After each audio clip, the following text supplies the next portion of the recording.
Hi all, welcome back to my channel. പുതിയ വീഡിയോയിലേക്ക് എല്ലാ കൂട്ടുകാർക്കും സ്വാഗതം. ഇന്നൊരു ലഞ്ച് പ്രിപ്പറേഷൻ വ്ളോഗാണ് കേട്ടോ കാണിക്കുന്നത്. അപ്പോൾ നമുക്കിന്ന് കിട്ടിയിട്ടുള്ളത് നെയ്മീനാണ്. ഞാൻ എന്തായാലും നന്നായിട്ട് ക്ലീൻ ചെയ്ത് ഫ്രൈക്കും കറിക്കൊക്കെ വേണ്ടിയിട്ട് പീസസൊക്കെ ഒന്നിടത്ത് മാറ്റി വെച്ചിട്ടുണ്ട്. നമുക്ക് ഫ്രൈ ആക്കാൻ വേണ്ടിയിട്ട് നല്ല പീസ് മാത്രം എടുത്തിട്ട് ഇതിലേക്ക് ആവശ്യത്തിന് ഉപ്പും പിന്നെ അതുപോലെ തന്നെ 1/4 ടീസ്പൂണോളം മഞ്ഞൾപ്പൊടിയും പെരിഞ്ജീരകത്തിൻ്റെ പൊടിയാണ് ഞാൻ ചേർത്ത് കൊടുക്കുന്നത്. 1.5 ടീസ്പൂണോളം പെരിഞ്ജീരകത്തിൻ്റെ പൊടി ചേർത്ത് കൊടുക്കുന്നുണ്ട്. അതുപോലെ തന്നെ 2 ടേബിൾ സ്പൂൺ മുളക് പൊടിയാണ്, കാശ്മീരി പ്ലസ് നോർമൽ ചില്ലി പൗഡറാണ്. അതുപോലെ തന്നെ ഇതിലേക്ക് ഒരു 1-2 ടീസ്പൂൺ വെളിച്ചെണ്ണയും കൂടെ ഞാൻ ചേർത്ത് കൊടുക്കുന്നുണ്ട്. കുറച്ച് വിനാഗിരിയും വെള്ളമൊക്കെ ഒഴിച്ചിട്ട് നന്നായിട്ടെല്ലാം കൂടെ ഒന്ന് കൈ കൊണ്ടൊന്ന് യോജിപ്പിച്ചൊന്ന് മസാല പിടിക്കാനായിട്ടൊന്ന് മാറ്റി വയ്ക്കാം. ഈ ഒരു വിനാഗിരിക്ക് പകരമായിട്ടെ ലെമൺ ജ്യൂസ് ചേർത്തെടുത്താലും മതി. അപ്പോൾ ഒരു അരമണിക്കൂർ അത് അവിടെ ഇരുന്നോട്ടെ, മസാലയൊക്കെ നന്നായിട്ടൊന്ന് പിടിച്ചു വരട്ടെ. ഇനി കറിക്ക് വേണ്ടിയിട്ട് ഒരു 1.5 കപ്പോളം തേങ്ങ ചിരകി ഇതിലോട്ട് 8-10ഓളം ചെറിയ ഉള്ളി, 1 ടീസ്പൂൺ മഞ്ഞൾപ്പൊടി, 2 ടീസ്പൂണോളം കാശ്മീരി ചില്ലി പൗഡറും ഒരു 3-4 വറ്റൽ മുളകാണ്, നല്ല എരിവുള്ള മുളകാണ് കേട്ടോ. ഇതെല്ലാം കൂടെ ആവശ്യത്തിന് വെള്ളം ഒഴിച്ച് നല്ല ഫൈനായിട്ട് തന്നെ ഒന്ന് അരച്ചെടുക്കുന്നുണ്ട്. ഇനി അരച്ചെടുത്തിട്ടുള്ള അരപ്പ് നമുക്കൊരു കറി വയ്ക്കുന്ന ചട്ടിയിലോട്ട് മാറ്റാം. ഇതിലേക്ക് ഒരു 2-3 പച്ചമുളകും 1-2 തണ്ട് കറിവേപ്പില, ഒരു തക്കാളിയും കൂടെ ഞാൻ ചേർത്ത് കൊടുക്കുന്നുണ്ട്. എന്നിട്ട് നമുക്ക് കറിക്കും മീനിലൊക്കെ ആവശ്യത്തിനുള്ള ഉപ്പും കൂടെ ഞാൻ ചേർത്ത് കൊടുക്കുന്നുണ്ട് കേട്ടോ ഈ ഒരു ടൈമിൽ തന്നെ. പിന്നെ ഒരു ലെമൺ സൈസ് പുളിയാണ് കേട്ടോ, വെള്ളം ഒഴിച്ചൊന്ന് സോക്ക് ചെയ്ത് വെച്ചാണ്. അതിൻ്റെ ആ ഒരു കുരുവും ആ ഒരു വേസ്റ്റൊന്നും വീഴാത്ത രീതിയിൽ ഒന്ന് അരിച്ച് അതും കൂടെ ഇനി ഇതിലേക്ക് ചേർത്തെടുക്കാം. ഈ നെയ്മീനിൽ നമ്മൾ ഒരുപാട് പുളി ചേർക്കരുത് കേട്ടോ, കുറച്ച് മതി, പാകത്തിന് മാത്രം ചേർത്ത് കൊടുത്താൽ മതിയാകും. എന്നിട്ട് ആ ഒരു കറിക്കെല്ലാം ആവശ്യത്തിനുള്ള വെള്ളം ഞാൻ ചേർത്ത് കൊടുക്കുന്നുണ്ട്. 2-3 കപ്പ് വരെയൊക്കെ ആകാം. ഇതെല്ലാം കൂടെ ചേർത്ത് നന്നായിട്ട് കൈ കൊണ്ടൊന്ന് യോജിപ്പിച്ചിട്ടെടുക്കാം. ഒരു തക്കാളിക്കൊന്ന് ഉടച്ചെടുക്കണേ. എന്നിട്ട് ഇതാ ക്ലീൻ ചെയ്ത് വെച്ചിട്ടുള്ള മീൻ കഷ്ണങ്ങളും കൂടെ നമുക്കിനി ഇതിലേക്ക് ചേർത്ത് കൊടുക്കാം.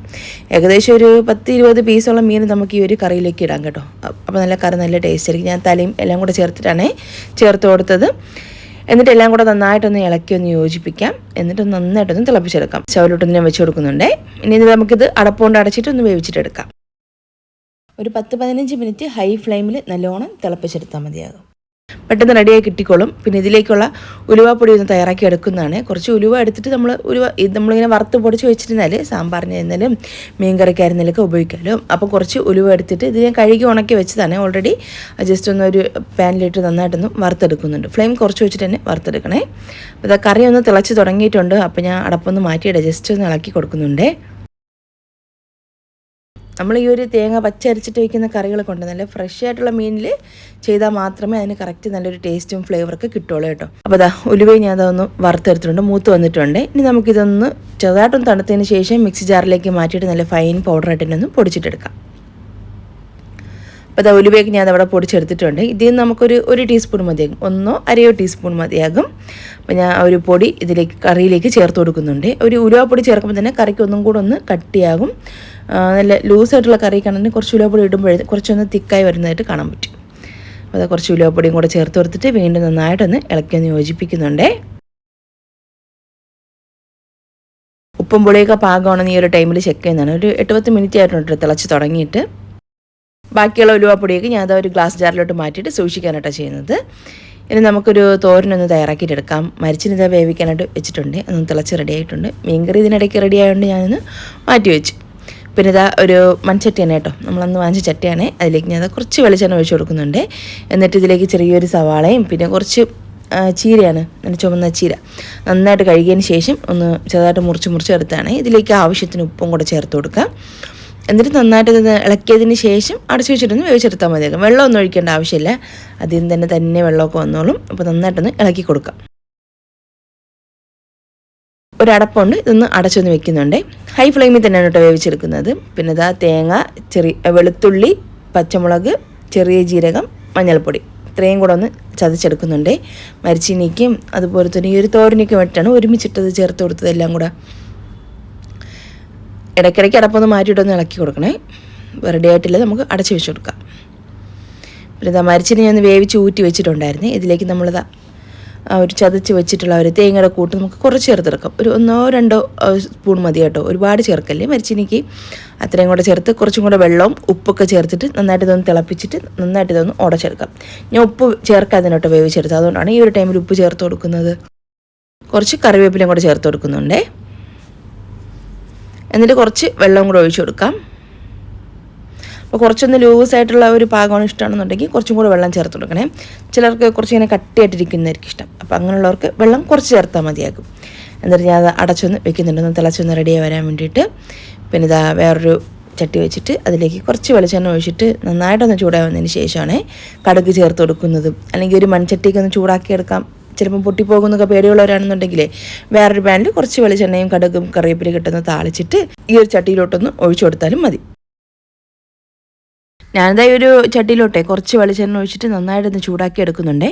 എന്നിട്ടാണ് അതിലേക്ക് കടുകും കറിവേപ്പിലേക്ക് ചേർത്ത് കൊടുക്കുന്നത്. അതുപോലെ തന്നെ എണ്ണ നന്നായിട്ട് ചൂടായി മാത്രമേ കടുക് നല്ലോണം ഒന്ന് പൊട്ടി കിട്ടുള്ളൂ. അല്ലെങ്കിൽ അതങ്ങനെ പൊട്ടാതെ കിടക്കുമ്പോഴേ കഴിക്കുമ്പോൾ എന്തോ ഒരു ബുദ്ധിമുട്ടാണെങ്കിൽ തോന്നും. അപ്പം അതനുസരിച്ചിട്ടൊന്ന് ചൂടാക്കി ഒന്ന് എടുക്കുന്നതായിരിക്കും നല്ലത്. ഇപ്പോൾ മൺചട്ടിയൊക്കെ ആകുമ്പോൾ നമ്മൾ ഒരുപാട് സമയം വെറുതെ ചട്ടി വെച്ച് ചൂടാക്കി എടുത്തു കഴിഞ്ഞാൽ ചിലപ്പം പൊട്ടിപ്പോകാനുള്ള ചാൻസ് ഉണ്ട്. അപ്പം ഞാൻ ആദ്യം പറഞ്ഞ രീതിയാണ് കുറച്ചും കൂടെ നല്ലത് കേട്ടോ. അപ്പോൾ ഞാൻ എന്തായാലും ഇതാ കടുകൊക്കെ ഒന്ന് പൊട്ടിയതിന് ശേഷം കറിവേപ്പില ഇട്ടു. പിന്നെ അതിലേക്ക് അരിഞ്ഞു വെച്ചിട്ടുള്ള നീളം പയറാണ്. അത് നന്നായിട്ടൊന്ന് കഴുകിയതിന് ശേഷം ചെറിയ പീസായിട്ടൊന്ന് മുറിച്ചെടുത്തതാണ്. അതും കൂടെ ചേർത്തിട്ട് പിന്നെ ഇതിലേക്ക് ഞാൻ സവാള, ചെറിയുള്ളി അങ്ങനത്തെ ഐറ്റംസ് ഒന്നും ചേർക്കുന്നില്ല. പയറാണെന്നുണ്ടെങ്കിൽ വെറും പയർ മാത്രം വെച്ചിട്ടാണ് തോരൻ തയ്യാറാക്കി എടുക്കുന്നത്. പിന്നെ ഇതിലേക്ക് നമുക്ക് ആവശ്യത്തിനുള്ള ഉപ്പും കൂടെ ചേർത്ത് കൊടുക്കാം. വേണമെങ്കിൽ ഒരു അരക്കപ്പ് വെള്ളം ഒഴിച്ചിട്ട് ഇത് അടച്ചു വെച്ചിട്ടൊന്ന് വേവിച്ചെടുക്കാം. അല്ലെന്നുണ്ടെങ്കിൽ ജസ്റ്റ് നന്നായിട്ടൊന്ന് എല്ലാം കൂടെ ഇളക്കി യോജിപ്പിച്ചതിന് ശേഷം ഒരു മീഡിയം ടു ലോ ഫ്ലെയിം ആക്കിയതിന് ശേഷം നന്നായിട്ടൊന്ന് വേവിച്ചെടുത്താലും മതി. രണ്ടായാലും ഓക്കെയാണേ. ഉപ്പും കൂടെ ചേർത്തിട്ട് നന്നായിട്ട് എല്ലാം കൂടെ ഒന്ന് ഇളക്കി യോജിപ്പിച്ചതിന് ശേഷം ഞാൻ ഒരു അടപ്പുകൊണ്ട് അടച്ചിട്ട് ഒരു മീഡിയം ഫ്ലെയിം ആക്കിയിട്ട് അതൊന്ന് വേവിക്കാനായിട്ട് വെച്ചിട്ടുണ്ട്. അപ്പോൾ ഇതിനിടയ്ക്ക് ആ ഒരു ചീരയൊക്കെ ഒന്ന് ഏകദേശം ഒന്ന് റെഡിയായി വന്നിട്ടുണ്ട്. ഇതിലേക്ക് ഒരു തണ്ട് കറിവേപ്പില ചേർത്ത് കൊടുത്തിട്ടുണ്ട്. ഇങ്ങനെ കറിവേപ്പില ചേർക്കണമെന്ന് നിർബന്ധമൊന്നുമില്ല, വെറുതെ ചേർത്തുന്നുള്ളൂ. അല്ലെങ്കിൽ നമ്മൾ ഒരു തേങ്ങയൊക്കെ ഒന്ന് ചതച്ചെടുക്കുന്ന സമയത്ത് അതിലേക്ക് ഒരു തണ്ട് കറിവേപ്പില ചേർത്തിട്ടൊന്ന് ചതച്ചെടുത്താലും മതി. അപ്പോൾ ഞാൻ ഇതെല്ലാം കൂടെ നന്നായിട്ടൊന്ന് ഇളക്കി ഒന്ന് യോജിപ്പിച്ചതിന് ശേഷം നമ്മൾ നേരത്തെ അരച്ച് വെച്ചിട്ടുള്ള ഒരു തേങ്ങയുടെ കൂട്ടിന്ന് കുറച്ച് ഇതിലേക്ക് നമുക്ക് ചേർത്ത് കൊടുക്കാം. ഒരുപാട് ചേർക്കണ്ട കേട്ടോ. അത് ചീര തോരന് ഇലവർഗ്ഗമായതുകൊണ്ട് തന്നെ കുറച്ച് പേരിന് മാത്രം കുറച്ച് ചേർത്ത് കൊടുത്തിട്ട് നന്നായിട്ട് എല്ലാം കൂടെ ഒന്ന് ഒതുക്കി ഒരു സൈഡിലോട്ടൊന്ന് ആക്കിയതിന് ശേഷം വീണ്ടും അടച്ച് വെച്ചിട്ടൊന്ന് വേവിച്ചെടുക്കാം. അപ്പോൾ ആ ഒരു തേങ്ങയുടെ പച്ച ചുവയൊക്കെ ഒന്ന് മാറിയിട്ട് ഒന്നും കൂടെ ടേസ്റ്റ് നല്ലതായിട്ട് കിട്ടും. അപ്പോൾ ഇതിനിടയ്ക്ക് നമ്മൾ മരിച്ചിനെ ഒന്ന് തിളപ്പിക്കാനായിട്ട് വെച്ചിട്ടുണ്ടായിരുന്നല്ലോ, അരപ്പും വെള്ളമൊക്കെ ഒഴിച്ചിട്ട് അതും ഒന്ന് തിളച്ചൊന്ന് റെഡിയായി വന്നിട്ടുണ്ട്. ചിലർക്ക് കുറച്ചിങ്ങനെ നല്ല വെണ്ണ പോലെ ഉടഞ്ഞിരിക്കുന്ന കപ്പയായിരിക്കും ഇഷ്ടം, ചിലർക്ക് കുറച്ചിങ്ങനെ ഇടയ്ക്കിടയ്ക്ക് ഇങ്ങനെ കടിക്കാൻ കിട്ടുന്നതായിരിക്കും ഇഷ്ടം. അപ്പോൾ അതനുസരിച്ചിട്ട് നമുക്കിതിൽ നന്നായിട്ടൊന്ന് ഉടച്ചിട്ടോ അല്ലെങ്കിൽ ഉടയ്ക്കാതൊക്കെ ഒന്ന് വേവിച്ചിട്ടെടുക്കാം. പിന്നെ ഇതാ ഒരു പയറും ഒന്ന് ഏകദേശം നായി വന്നിട്ടുണ്ട്. ഇടയ്ക്കിടയ്ക്കൊന്ന് അടപ്പൊന്ന് നമ്മൾ വെള്ളം ഒഴിക്കാത്തതുകൊണ്ട് തന്നെ ഇടയ്ക്കിടയ്ക്കൊന്ന് അടപ്പൊന്ന് മാറ്റിയിട്ട് ഒന്ന് ഇളക്കി കൊടുക്കണം. അല്ലെന്നുണ്ടെങ്കിൽ ചിലപ്പോൾ അടുക്കി പിടിക്കാനുള്ള ചാൻസ് ഉണ്ട്. അതൊന്നിനെ ഒന്ന് ഇളക്കിയതിന് ശേഷം അടച്ചൊന്ന് വെക്കുന്നുണ്ട്. പിന്നെ ചീര തോരൻ ഇവിടെ റെഡി ആയിട്ടുണ്ട്. ഇനി നമുക്ക് ഹൈ ഫ്ലെയിമിലോട്ട് മാറ്റിയിട്ട് നന്നായിട്ട് എല്ലാം കൂടെ ഒന്ന് ഇളക്കി ഒന്ന് യോജിപ്പിച്ചതിന് ശേഷം ഫ്ലെയിം ഓഫ് ചെയ്തിട്ട് മാറ്റി വയ്ക്കാം. തോരൻ റെഡി ആയിട്ടുണ്ട്. ഇനി നമുക്കൊന്ന് മാറ്റി വയ്ക്കാം. ഇനി ഒരു പയറും ഒന്ന് ഏകദേശം ഒന്നായി വന്നിട്ടുണ്ട്. ഇനി നമുക്ക് അടപ്പൊന്ന് മാറ്റിയിട്ട് ഒന്ന് ജസ്റ്റ് ഒന്നും കൂടെ ഒന്ന് ഇളക്കിയതിന് ശേഷം അതിലേക്ക് ആ ഒരു തേങ്ങയുടെ കൂട്ട് നമുക്ക് ചേർത്തെടുക്കാം. നമ്മൾ തേങ്ങ, വെളുത്തുള്ളി, പച്ചമുളക്, ചെറിയ ജീരകം, മഞ്ഞൾപ്പൊടി, വെളുത്തുള്ളി ഇത്രയും കൂടെ ചേർത്തിട്ട് ചതച്ച് വെച്ചാണ് പച്ചമുളക് ചേർത്തിട്ടുണ്ടേ. അപ്പോൾ അതാണ് നമ്മൾ ആ ഒരു മരിച്ചിനിയിലും അതുപോലെ തന്നെ ആ ഒരു ചീരയിലും ഈ ഒരു പയറിലൊക്കെ ഒരു സെയിം സാധനത്തിനുണ്ട്. ഒരുമിച്ച് അങ്ങ് ചതച്ച് വെച്ചാൽ നമുക്കിങ്ങനെ എല്ലാത്തിലും കൂടെ അങ്ങ് ഒരുമിച്ച് ചേർത്ത് കൊടുക്കാമല്ലോ. അപ്പോൾ ഞാൻ ഇതിലേക്ക് കുറച്ച് ആ ഒരു തേങ്ങയുടെ കൂട്ടും കൂടെ ചേർത്ത് കൊടുത്തിട്ട് വീണ്ടും നന്നായിട്ടൊന്ന് എല്ലാം കൂടെ ഒന്ന് ഇളക്കി യോജിപ്പിക്കുന്നുണ്ട്. എന്നിട്ട് വേണമെങ്കിൽ നമുക്കൊന്ന് ഫ്ലെയിം കുറച്ചൊരു 5-6 മിനിറ്റ് ഒന്ന് അടച്ചു വെച്ചിട്ട് വീണ്ടും ഒന്ന് കുക്ക് ചെയ്തിട്ടെടുക്കാം. അപ്പോൾ ഒരു തേങ്ങയുടെ പച്ചച്ചുവയൊക്കെ ഒന്ന് മാറിയിട്ട് തോരൊന്നും കൂടെ നന്നായിട്ടൊന്ന് ഡ്രൈ ആയിട്ട് നല്ല ടേസ്റ്റ് ആയിട്ട് കിട്ടും. അതൊന്ന് റെഡിയായി വരട്ടെ. തോരനൊന്ന് റെഡിയായി വരട്ടെ. ആ ഒരു ടൈം കൊണ്ട് നമുക്കിനി ഫിഷ് ഒന്ന് ഫ്രൈ ആക്കിയിട്ടെടുക്കാം. അപ്പോൾ അതിന് വേണ്ടിയിട്ട് ഞാൻ ഒരു പാൻ വെച്ചിട്ട് ഇതിലേക്ക് വെളിച്ചെണ്ണയാണ് ഒഴിച്ചു കൊടുക്കുന്നത്. എണ്ണ നന്നായിട്ടൊന്ന് ചൂടാവുന്നതിന് ശേഷം മാരിനേറ്റ് ചെയ്ത് വെച്ചിട്ടുള്ള ഫിഷ് നമുക്ക് ഇതിലേക്ക് ഇട്ടിട്ട് നല്ലോണം ഒന്ന് ഫ്രൈ ആക്കിയിട്ടെടുക്കാം. നമ്മളൊരു ഫിഷ് മാരിനേറ്റ് ചെയ്യുന്ന സമയത്തുണ്ടല്ലോ ഇഞ്ചി, വെളുത്തുള്ളിയും പിന്നെ അതുപോലെ തന്നെ കുറച്ച് കുരുമുളകൊക്കെ ചേർത്തിട്ടൊന്ന് എല്ലാം കൂടി ചേർത്ത് നല്ല പേസ്റ്റാക്കി എടുത്തതിന് ശേഷം മീനിലൊന്ന് പുരട്ടി വെച്ചിട്ട് പൊരിച്ചെടുത്താലും മതി. അല്ലെന്നുണ്ടെങ്കിൽ നമ്മളിതുപോലെ എണ്ണയിലേക്ക് ഇട്ടതിന് ശേഷം ഒരു 4-5 വെളുത്തുള്ളി ഒന്ന് ചതച്ചിട്ട് അത് ചേർത്ത് കൊടുത്താലും മതി കേട്ടോ. എന്തായാലും ഓക്കെയാണ്. ടേസ്റ്റൊക്കെ വലിയ വ്യത്യാസമൊന്നും വരില്ല. എപ്പോഴും ഫിഷിൽ നമ്മൾ ആ ഫിഷിൻ്റെ ടേസ്റ്റോട് കൂടി കഴിക്കുന്നതായിരിക്കും ഏറ്റവും നല്ല ബെറ്റർ ടേസ്റ്റ് എന്ന് പറയുന്നത്. അപ്പോൾ ഞാൻ ഒരു സൈഡ് ഫിഷ് ഒന്ന് ആയി വന്നിട്ടുണ്ട്. അപ്പോൾ ഞാൻ തിരിച്ച് വെച്ച് കൊടുക്കുന്നുണ്ട്.